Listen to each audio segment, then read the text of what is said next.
Hello, this is Victor. I'm here with a new video, and now I'm going to start to review the Daemons of Chaos Codex. And I will start comparing the different troops. So the units we have here on the review are 10 Bloodletters, 10 Demonettes, 10 Blackbeards, 10 Horrors and 6 Narglings, all units costing 90 points, except the Bloodletters that are costing 100 points.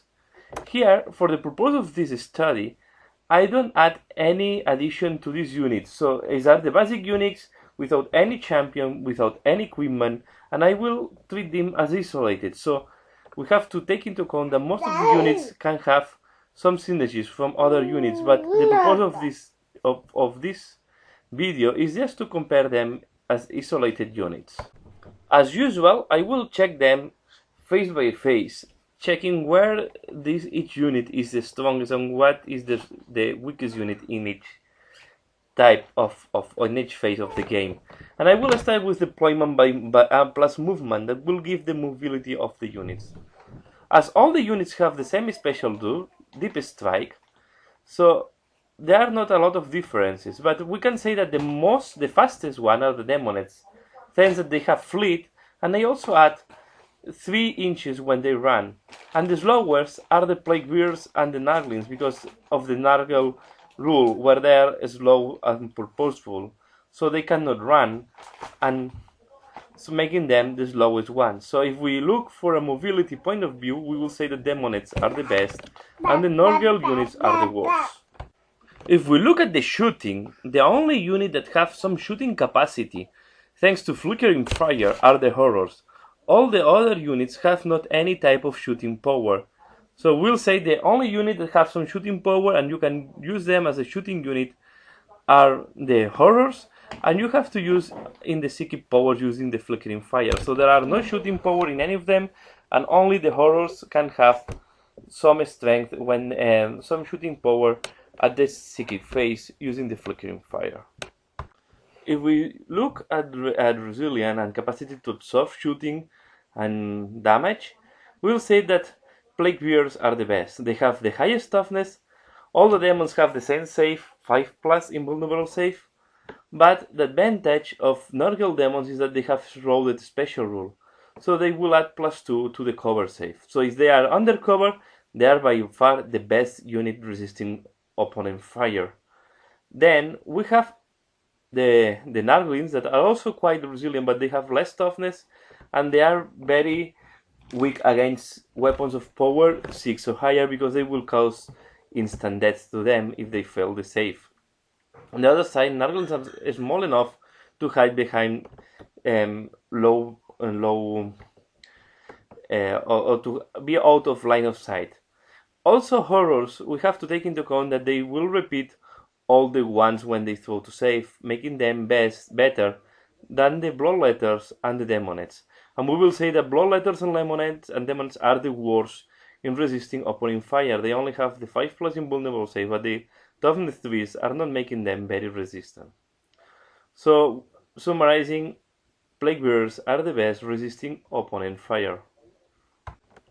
And then, what I did is I calculate what are the best units in Assault, and to do that, what I did is I calculate what are the average wounds that each unit will say, charging or receiving a charge.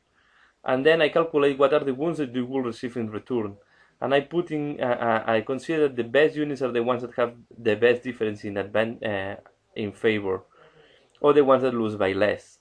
So if we see the table, we see that the best units in close combat are Bloodletters and the Demonettes, and it will depend a little bit against to who they are fighting.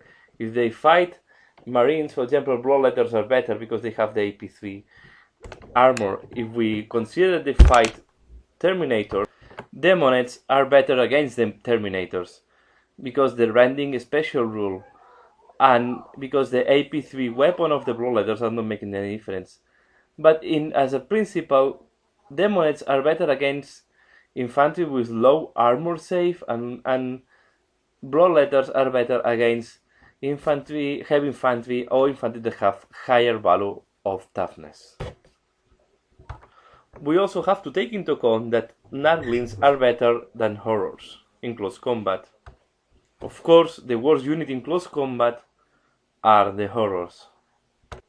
But when we look capacity to destroy vehicles, the best unit is the plague bearers, and I think this is a special rule that sometimes is forgotten. Plague bearers are also causing a glancing in a 6 when they attack a vehicle because of the special rules of the plague sword. So this makes them the best unit against vehicle, especially when we go to vehicles of armor 12, 13 or 14. Against vehicles of armor 10 and 11, if bloodletters are assaulting, they are the best. But as average, we will say that plague bearers are the best unit against vehicles, and only the bloodletters will be better if they're assaulting a vehicle with armor 10. That this is most of the vehicles when we assault most of the vehicles because we attack the back armor or the rear armor. If we attacking the dreadnoughts where we have to face the armor 12, I think the best unit that you can throw there are the plague bearers compared to the other ones. Again, here I want to share that in that case I'm comparing them isolated without any upgrades. Maybe in bloodletters you can add a champion with some special weapon that will give extra strength. But the bloodletters also can receive some bonus if they have some psychic powers.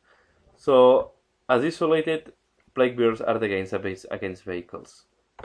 In the table, I say that the horrors cannot damage vehicles. This is not true. They can damage vehicles of armor 10 and 11 if they use flickering fire that have strength 5. But the ability is going to be worse than the bloodletters in most of the cases, because here the bloodletters are doing 20 attacks because I can see them assaulting. To have 20 attacks with flickering fire, you have to throw at least 5d6, and it's below average. So summarizing, and the conclusion of all this analysis is, if you're looking for a shooting unit, the best is horrors, but you have to take into account that you will need dice from the psychic pool. So if you want to use them shooting, you will need to generate more dice from other units, and you have to take into account that not all the units of horrors will be able to shoot. You will need champions also to reinforce the number of warp charges you will have. Then if we look for assaulting unit, the best are bloodletters and demonets, and will depend a little bit on the enemy. I will say that demonets is slightly better because they have better movement thanks to the three additional inches they have when running, and the fleet, what making them much faster when you try to make them run. And then if you're looking for a unit to hold objectives, the best are plague bearers and nurglings. I have to say that nurglings in the past were not good holding objectives because of the rules, but today I don't see anything in the rules that prevent them to hold objectives. So nurglings can be very cheap unit for 40. Here I was comparing a 90-point unit, but you can have nurglings for 45 points. So you can have a very small unit with deep strike that can hold objectives very cheap, and if the enemy is investing points to destroy them, they will invest points to destroy 45 points. So I think nurglings are quite tactical if you want to hold objective, and they are quite resilient thanks to the Nurgle special rules. If you want some strongest unit, you can use plague bearers for the same purpose. And that's all what I want to share in that video. So thanks a lot for watching. Please, if you want any of the information I share here, contact me and I will be happy to share with you the tables and the calculations I share in that video. So comment if you think that I missed something. So thanks a lot for watching, and see you again later. Bye.